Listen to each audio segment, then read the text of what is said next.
Santiago 4:6-10.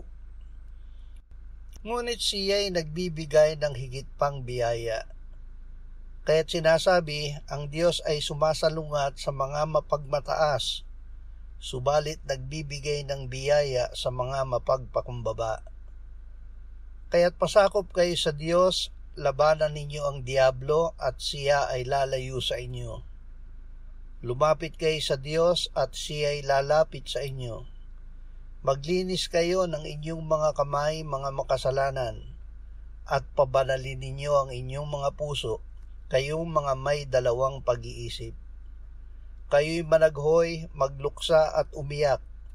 Palitan ninyo ang inyong pagtawa ng pagluluksa at ang inyong kagalakan ng kalungkutan.